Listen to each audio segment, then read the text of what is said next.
Praise the lord. యేసు రక్తమే జయము. మన రక్షకుడు మన విమోచకుడైన యేసుక్రీస్తు పరిశుద్ధ నామములో అందరికీ వందనాలు. చిన్న ప్రార్థన ద్వారా ఈ ఉదయకాల వాక్యధ్యానం చేసుకుందాము.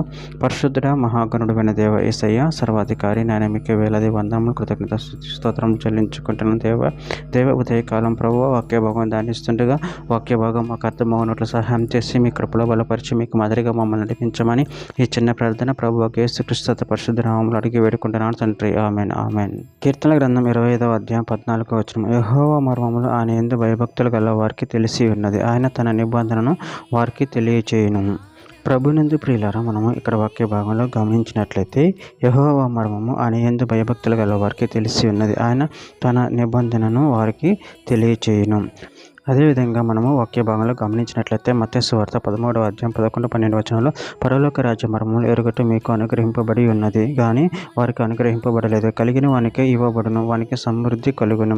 లేని వానికి కలిగినది వాని యొద్ద నుండి తీసివేయబడును. మరియు వారు చూచుచుండియు చూడరు, వినుచుండియు వినకయు గ్రహింపక ఉన్నారు. యోహాను సువార్త 7వ అధ్యాయం 17వ వచనం. ఎవడైనాను ఆయన చిత్తం చొప్పున చెయ్యి నిశ్చయించుకుని ఎడల ఆ బోధ దేవుని వలన కలిగినదో లేక నా అంతటా నేనే బోధించుచున్నానో వాడు తెలుసుకొనును.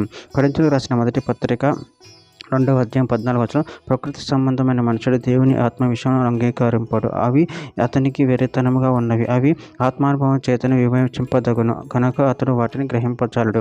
యెషయా గ్రంథం 50వ అధ్యాయం 10వ వచనం. మీలో యెహోవాకు భయపడి ఆయన సేవకుని మాట వినువాడవుడు, వెలుగు లేక చీకటిలో నడుచువాడు యెహోవా నామమును ఆశ్రయించి తన దేవుని నమ్ముకొనవలెను.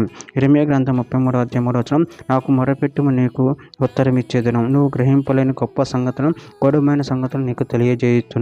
ప్రకటన గ్రంథం 2వ అధ్యాయం 17వ వచనం. సంఘములతో ఆత్మ చెప్పుచున్న మాట చెవి గలవాడు వినుగాక. జయించు వానికి మరుగైయున్న మన్నాను భుజింపు నిత్తును, మరియు అతనికి తెల్ల రాతి నిత్తును, ఆ రాతి మీద చెక్కబడిన యొక్క కొత్త పేరుండును. పొందిన వానికే కానీ అది మరి ఎవరికి తెలియదు. కొలస్సీయులకు రాసిన పత్రిక 3వ అధ్యాయం 3వ వచనం. ఏలియనగా మీరు మృతి పొందితే మీరు మీ జీవము క్రీస్తుతో కూడా దేవుని యందు దాచబడి ఉన్నది. చివరిగా ఒక మాట, యోహాను రాసిన మొదటి పత్రిక 5వ అధ్యాయం 10వ వచనం. ఆ సాక్ష్యం ఏమనగా మా దేవుడు మనకు నిత్య జీవమును దయచేసెను, ఈ జీవము ఆయన కుమారుని యందు ఉన్నది. ఆమె. దేవుడి వాక్య భాగం దీవించిన కాక చిన్న ప్రార్థన చేసుకుందాము. పరిశుద్ధుడ మహాగణుడైన దేవ యేసయ్య, మీరు ఇచ్చిన వాక్యదానం ప్రేమ కృతజ్ఞతలు చెల్లించుకుంటున్నాను తండ్రి. నేను మీ మర్మము తెలుసుకునే శక్తిని బలాన్ని మాకు అనుగ్రహించి మీ ప్రేమలో కృపలో మమ్మల్ని బలపరిచి స్థిరపరిచి మీకు మాదిరిగా మమ్మల్ని నడిపించమని చిన్న ప్రార్థన చేసిన మమ్మల్ని అడిగి వేడుకుంటున్నాను తండ్రి. ఆమెన్.